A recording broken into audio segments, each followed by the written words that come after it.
contrastes con Mitzi Cordero. Para poder analizar el tema a profundidad, sobre todo lo que estamos tratando en este día, si estamos preparados, tanto como ciudadanía como autoridades, y en el caso de los recursos, no solamente los económicos, que por supuesto es relevante, es importante, pero también los recursos materiales, los recursos humanos, porque en muchas ocasiones, bueno, las dependencias se quejan de que no tienen el suficiente personal para poder darse abasto, pero para eso también es la planeación. Vamos a platicar con Víctor Hugo García, que es experto en este tema, es maestro en gestión integral de riesgo y protección civil, que justo, Víctor Hugo, pues se dedican a eso, ¿no? A la planeación, a la estrategia, porque cada año, cada año llueve, cada año hay desastres, cada año hay situaciones a las que nos tenemos que enfrentar. No se conoce en qué magnitud, si mayor o menor, no se conoce exactamente los puntos exactos, pero sí podemos hacer esa planeación. ¿Cómo te va? Buenas tardes. ¿Qué tal, Mitzi? Buenas tardes, un gusto estar contigo. Un saludo al auditorio. Y pues sí, efectivamente ya estamos en plena temporada de lluvias y ciclones tropicales. Inició el día 15 de mayo y para la parte del Pacífico, y para la parte del Golfo pues va a iniciar pues ya el día de mañana, a partir del día primero, que bueno, esos son datos estadísticos, sin embargo, pues las lluvias nos pueden tomar 1 o 2 días antes, ¿no? O después. Y bien de ser la parte preventiva. La autoridad, los gobiernos locales tuvieron el tiempo pues para hacer estos desasolves en ríos, para retirar la basura de los cauces, para llevar a cabo acciones de prevención y de mitigación en la temporada de estiaje. Entonces, hoy que ya inician las lluvias, pues estar preparados para llevar a cabo estas acciones y evitar pues daños y pérdidas a la población. También debieron ya de haber identificado los refugios temporales y tener disponibles sus planes municipales para esta temporada de lluvias, que se espera que sea un poco pues cuantiosa, más que la del año pasado. Exactamente, Sí. Bueno, de acuerdo a lo que se tiene pronosticado, es una temporada que será muy activa y que pues esto ya es de conocimiento de las autoridades, los atlas de riesgo, en donde se ven estas zonas vulnerables, en donde no se debió de haber construido de un inicio, pero bueno, hay gente asentada en estos sitios y que también corren riesgo. Ayer platicábamos con meteorólogos que les decíamos, bueno, los niveles de los ríos están bajos, los niveles de las presas están bajos después de una temporada con déficit de lluvias. Sin embargo, bueno, ¿qué pasa con las alcantarillas? ¿Qué pasa con también estos ríos o arroyos que se encuentran tapados de basura, de animales muertos, que también, pues tú decías, es parte también del trabajo preventivo? ¿Qué tanto estamos preparados para ello? ¿Qué tanto las autoridades prestan atención a la protección civil? Me parece que cada año platicamos de esto, pero me sigue pareciendo increíble que a veces nos agarra, pues, déjame decirlo así, en el baño, Víctor. Sí. Cada año pues tenemos estas temporadas. De hecho, los huracanes pues es un fenómeno muy interesante, pero además benéfico para todos. El agua que llevan estos huracanes en las lluvias pues rellena las presas, lleva agua a los ríos, pero bien mencionabas, cuando no tenemos un desarrollo urbano, cuando no hay un ordenamiento territorial adecuado, cuando se construyen lugares que no son los correctos, y además estos problemas del desarrollo van creciendo y no se atienden, pues es cuando tenemos esta problemática, y cuando la lluvia se convierte en un problema. Y cuando inicia temporada de lluvias, pues empezamos ya a preocuparnos porque qué va a pasar. Y cuando al contrario deberíamos de preocuparnos, pues en hacer tareas preventivas para evitar sufrir estos daños. Como ciudadano, ¿qué podemos hacer? Pues tener los drenajes limpios, evitar tirar basura. Es tan común ver a las personas tirando objetos en la vía pública, que es lo que tapa las alcantarillas, y por la tarde, noche nos quejamos de la inundación o del encharcamiento que no nos deja llegar a tiempo a casa.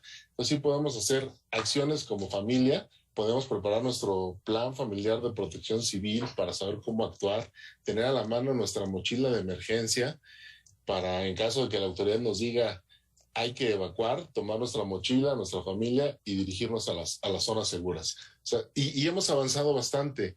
En estos últimos años las pérdidas humanas han disminuido. Sin embargo, las pérdidas económicas van a la alza. Y comentabas algo al inicio de esta entrevista, los recursos económicos. En 2020 pues se desaparece el Fondo de Desastres Naturales, el FONDEN, que era un fondo que pues venía operando desde 1996. En 1999 tuvo sus reglas de operación ya más claras, y en estas 2 décadas había funcionado, pues si no a la maravilla, pero teníamos los recursos disponibles para atender un desastre. En esa misma pues, mención que se da, pues se llamaba desastre natural. Hoy sabemos que la naturaleza pues, no origina los desastres, sino son estas actitudes y actividades humanas, pero había ese fondo. En 2020 este fondo se extingue y para 2021 se crea una nueva figura, que es el Programa para la Atención de Emergencias por Amenazas Naturales. Un fondo que hoy está en el ramo 36 y lo opera la Secretaría de Seguridad y Protección Ciudadana. Y a pesar de que en el papel están estos recursos, pues ya en la realidad, pues no hay todavía una regla de operación y tardan en llegar, como lo veíamos en la cápsula anterior.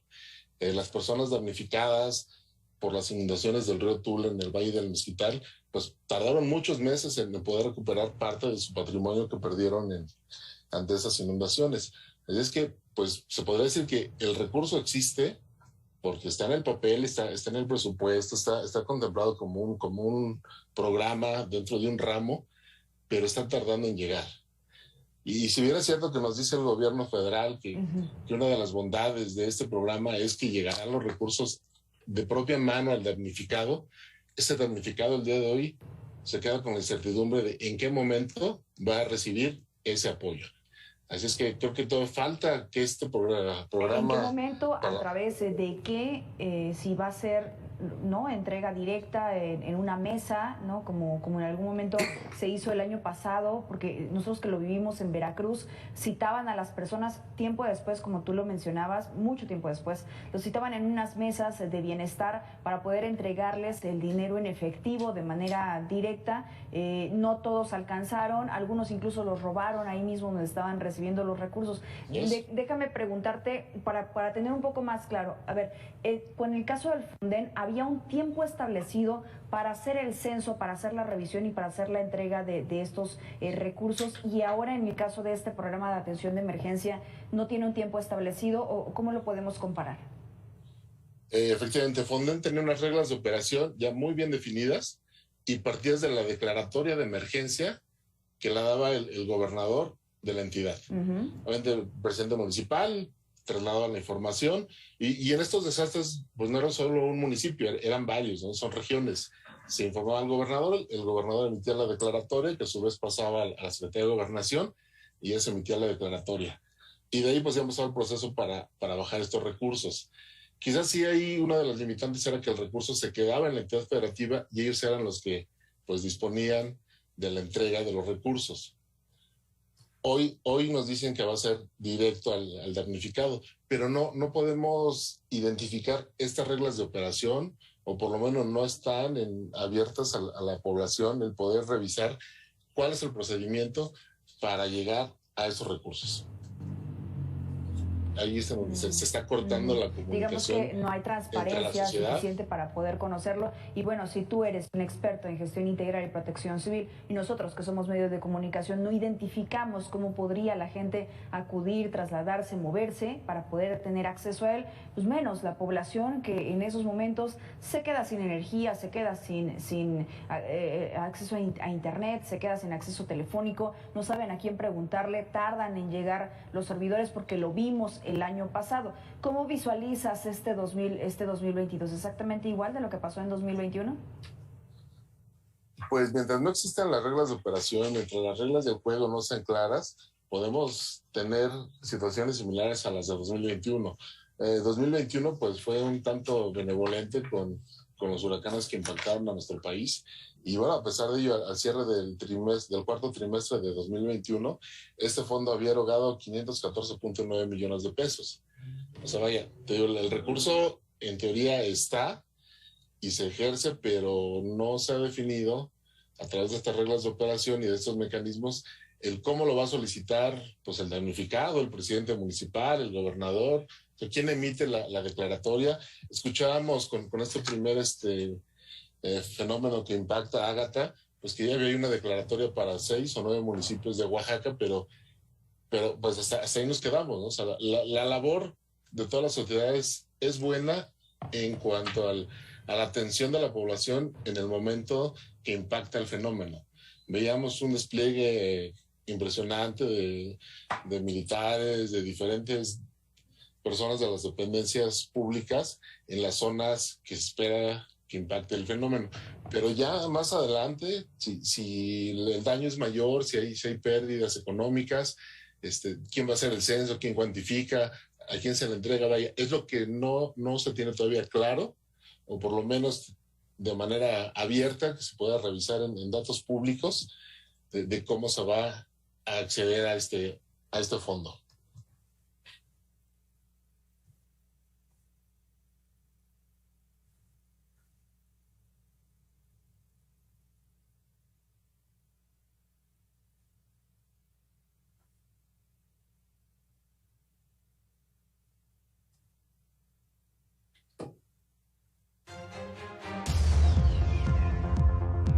Estamos de regreso con más de Mega Noticias MX. Le pido una disculpa, tuve un problema con el audio que estoy teniendo, pero y también te pido una disculpa, Víctor Hugo, te dejé hablando aquí en este espacio, pero o sea, de verdad es muy interesante. A ver, hay algunos legisladores que incluso han manejado que podría crearse un fondo estatal.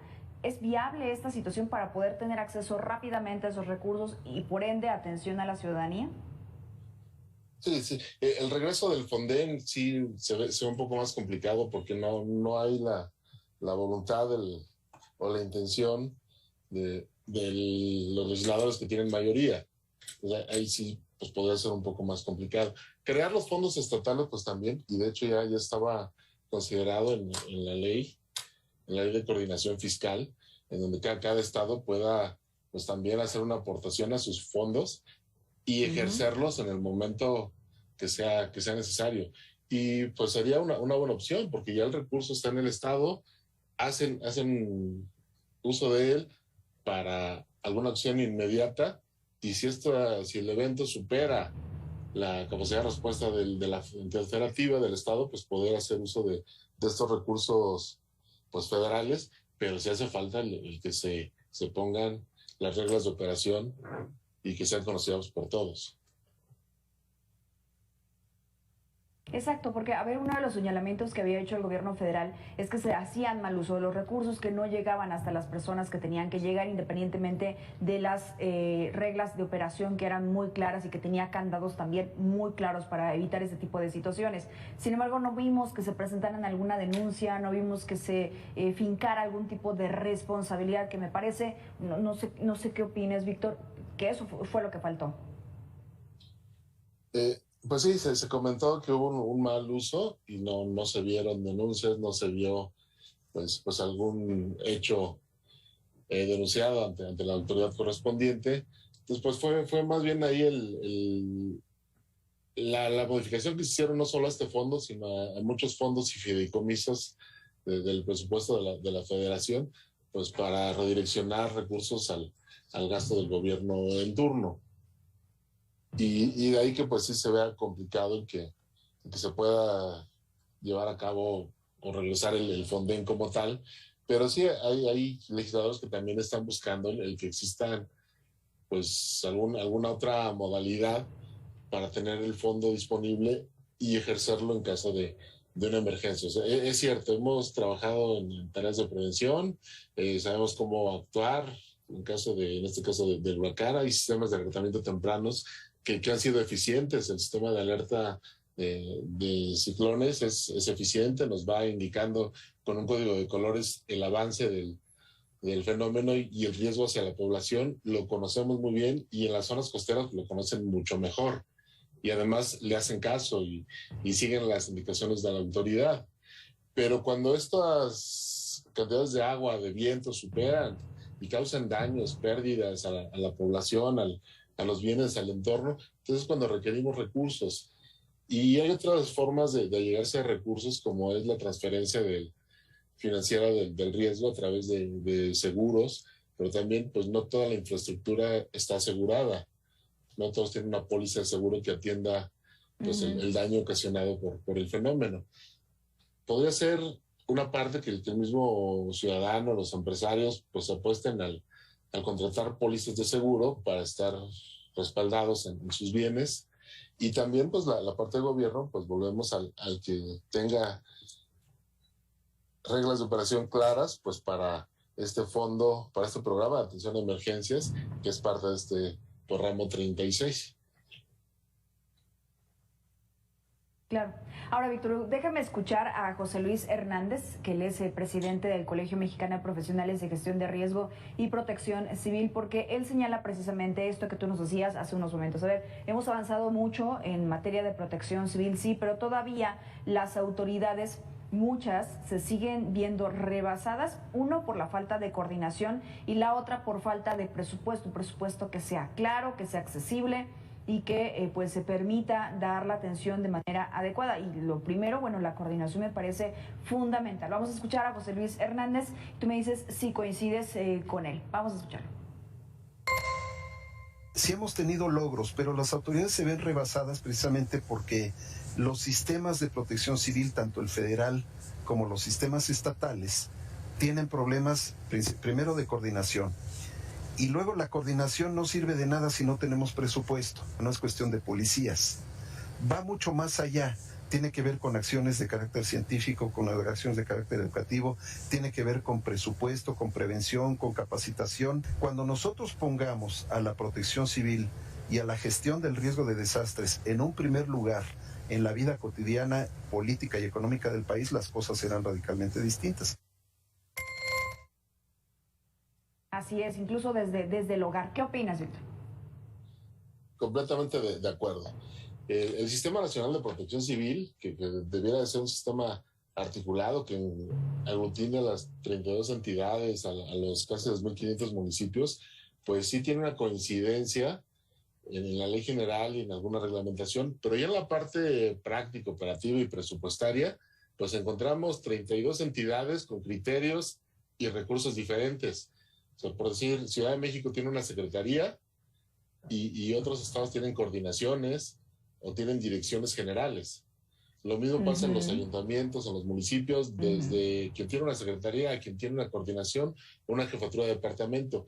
Y es tan amplio ese abanico que también se refleja en los recursos presupuestarios.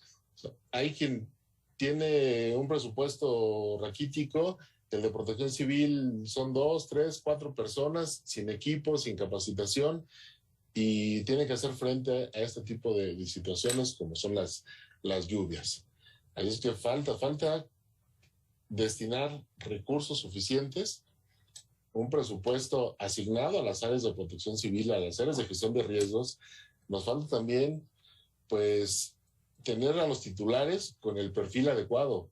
O sea, lamentablemente todavía hay muchos titulares que pues son pagos ahí a las actividades políticas, llegaron por amistad, por compadrazgo, y en lo que aprenden, pues eso fueron 3 años, y lo peor del caso es que se pudieron haber ido muchas vidas en ese proceso de aprendizaje. Entonces necesitamos perfiles adecuados para ocupar el cargo, pero además recursos económicos para invertir en atlas de riesgos, para invertir en programas, para invertir en capacitación a la población, y de esa manera pues irnos haciendo resilientes. Podemos hacer algún programa, podemos poner en el membrete que somos una comunidad resiliente, pero si no trabajamos todos los aspectos de la gestión integral de riesgos, desde la prevención, identificación de los riesgos hasta llegar a la resiliencia, pues difícilmente lo vamos a conseguir. Es que sí, falta mucho por hacer, y la autoridad en este sentido pues tiene mucho todavía que hacer. Entonces, digamos que como conclusión, Víctor, y porque ya se nos ha terminado el tiempo, estamos preparados a medias para poder atender este tipo de desastres, ¿sí o no? Sí, lamentablemente estamos a la mitad. Hemos avanzado, pero también hemos frenado en algunas otras cosas. Sí, exactamente. Todavía hace falta mucho, y este punto donde las personas que realmente tienen la capacitación deberían de estar al frente, híjole, les falta a muchos gobernadores, a muchos mandatarios. Gracias, Víctor Hugo García, por esos minutos con el auditorio de Mega Noticias. Siempre es un gusto poder platicar contigo. Gracias, Mitzi. El gusto es para mí. Un abrazo. experto en gestión precisamente de emergencias, pero también de protección civil. Oiga, mire, precisamente